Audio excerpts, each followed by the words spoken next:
नमस्ते। चलिए आज आप सबको लेके चलते हैं इस्कॉन टेम्पल। टेम्पल की बाहरी फूल माला वगैरह मिल जाएंगे कृष्णा जी को चढ़ाने के लिए। मैं करीब 3:30 तक गई थी। आज मैं इस्कॉन टेम्पल क्यों गई ये जानने के लिए मेरी वीडियो पे बने रहे। वैसे तो इस्कॉन टेम्पल जाना मुझे और मेरी पूरी फैमिली को बहुत पसंद है। आज मैं एक स्पेशल रीज़न से गई थी। बोलते हैं ना, भगवान जी का जब बुलावा आता है तो किसी भी रीज़न से मंदिर पहुंच ही जाओगे। आज मेरी सडनली प्लान बना था। ये तो संत नगर ईस्ट ऑफ कैलाश में है। आप में से कौन कौन गए हो ये वाली मंदिर में मुझे बताना।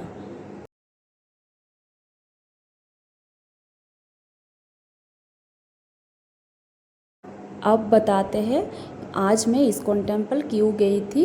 वैदिक एक्सपो शो देखने के लिए गई थी। ये शो दोपहर को 12 बजे से शाम को 8 बजे तक चलता है। मैं तो रिक्वेस्ट करूँगी सबको जाके एक बार ये शो देखो, बहुत अच्छा लगेगा। सनातन धर्म के बारे में बहुत कुछ जान पाओगे।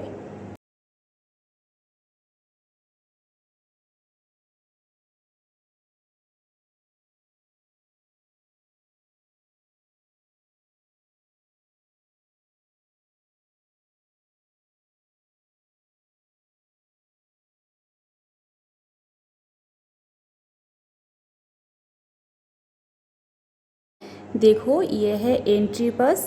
ये शायद आपको 200 का पर पास है।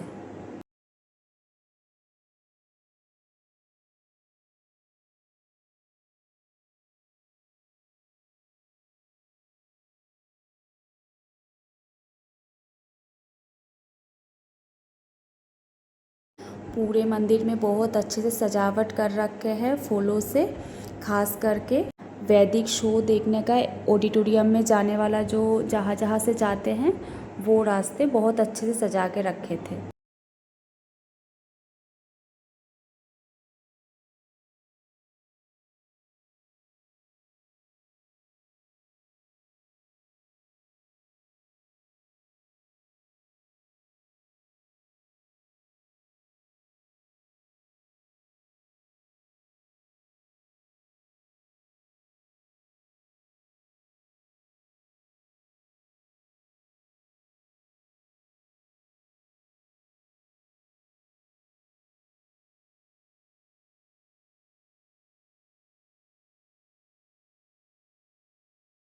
और आप में से कौन कौन ये शो देख चुके हो मुझे ये भी बताना। और चलो मेरे साथ आप भी शो देखो। मेरी लीलाएं मेरी ही इच्छा से प्रकट और अप्रकट होती रहती है, परंतु मेरी कथाएं सदा जगत का कल्याण करती है। चलिए मेरे साथ। श्रीमद् भागवतम के रूप में रहूंगा। यह वेदों के ज्ञान वृक्ष का पका हुआ फल है। निगम कल्पतरोर गलितम फलम। यह भक्ति रस का सागर है और सच्चे धर्म का रहस्य बताता है। वह रहस्य है मेरे प्रति शुद्ध प्रेम भक्ति। यह ग्रंथ परमहंसों को भी आकर्षित करता है और साधारण मनुष्य को परमहंस बना सकता है, जिससे दिव्य ज्ञान का मूल स्वरूप शुद्ध और अखंड बना रहता है। इसी ज्ञान के द्वारा दिए गए नियम इत्यादि का पालन करके हमारा जीवन सार्थक होता है। क्या ये नियम और सिद्धांत हमें इस संसार में आनंद का अनुभव करने में बाधा उत्पन्न नहीं करेंगे? बिल्कुल नहीं। जैसे पतंग तभी ऊंची उड़ पाती है जब वह डोर से बंधी हो। डोर टूट जाने पर वह भूमि पे गिर जाती है। उसी तरह धर्म के नियम हमें सही दशा एवं दिशा में जीवन जीने में मदद करते हैं।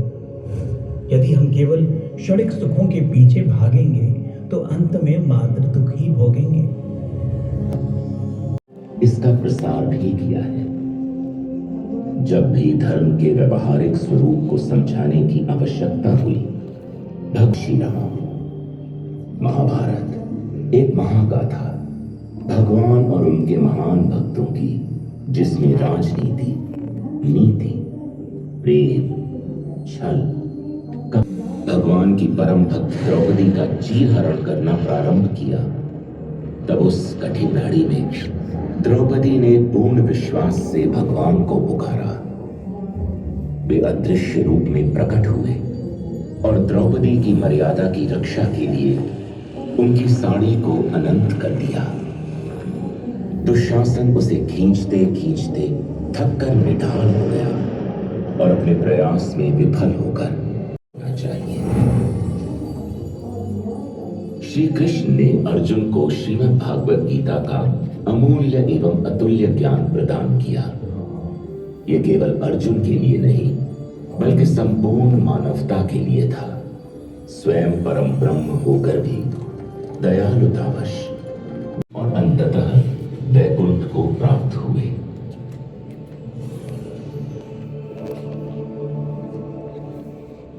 युद्ध के दौरान अधार्मिक शक्तियां कभी कभार हमें घेर लेती हैं और हम पर हावी हो जाती हैं। महारथी अभिमन्यु ने गर्भ में रहते हुए पिता अर्जुन से चक्रव्यूह में प्रवेश का ज्ञान पाया, पर उससे निकलने की विधि नहीं जान सके। अद्भुत पराक्रम से अंत तक युद्ध करते हुए भी कौरवों ने छल पूर्वक उनका वध किया। वेद मंत्र में मैं ही ओंकार हूं।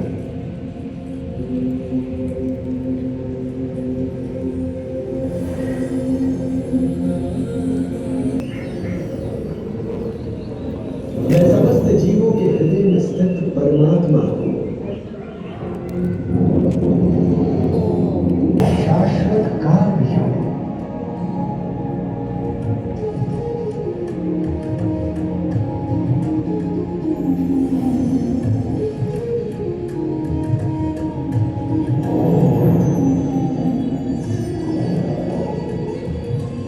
मैं विजय हूं, मैं साहस हूं और मैं बलवानों का बल हूं।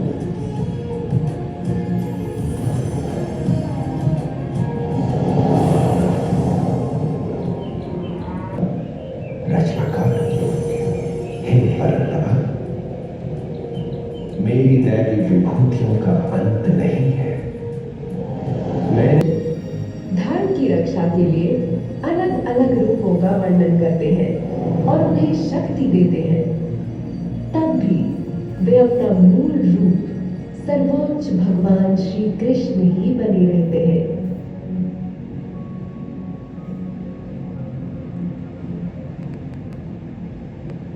अब हम आपको अगली प्रदर्शनी में ले चलते हैं, जहां अनुभवी भक्त कलाकारों द्वारा बनाए गए बहुमूल्य लंका में रावण ने सीता जी को बार बार अपनी कामनाओं के लिए धमकाया, किंतु माता सीता राम नाम में अडिग रही और भगवान राम का निरंतर ध्यान करती रही।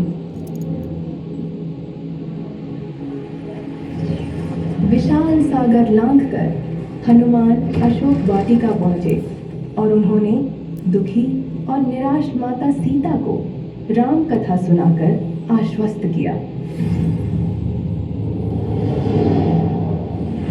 अशोक वाटिका में राक्षसों ने हनुमान जी को देखा और उन पर आक्रमण कर दिया, पर वे सब परास्त हो गए। अंततः मेघनाद से युद्ध के पश्चात हनुमान जी ने स्वयं को बंदी बनने दिया, ताकि रावण की शक्ति का आकलन कर सके। वानर सेना और राक्षसों के बीच भयंकर युद्ध हुआ। रावण ने कुंभकर्ण जैसे बलवान राक्षसों को युद्ध में भेजा। कुंभकर्ण ने प्रभु श्री राम की महिमा जानते हुए भी भ्रातृधर्म निभाया और प्रभु श्री राम के हाथों वीर गति को सौभाग्य माना।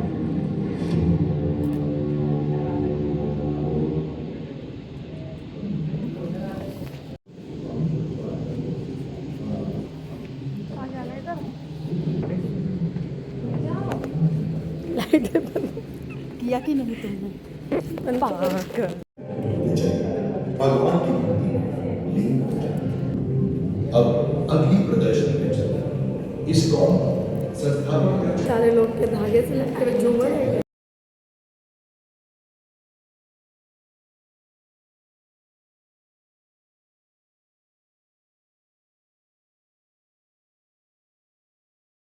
और देखो ये है विश्व के सबसे बड़ी गीता।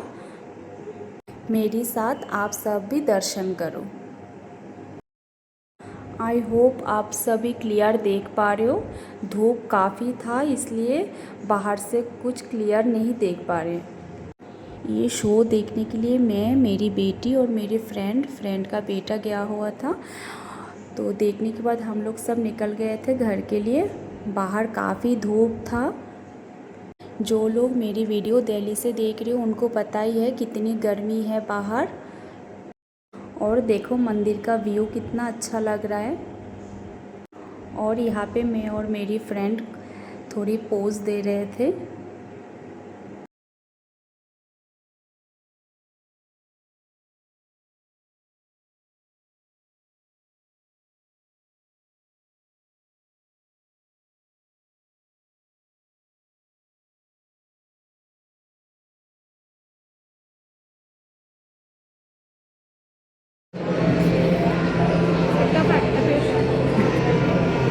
क्या मुराद है तेरी?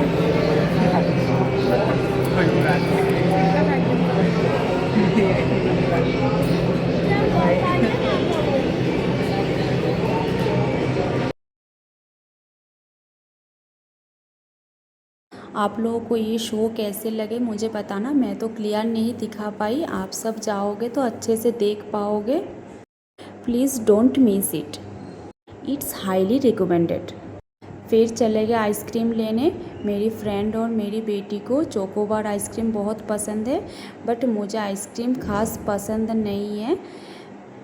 मुझे लस्सी नहीं तो छाछ पीने का मन था। फिर लास्ट में ईख का जूस ले लिए।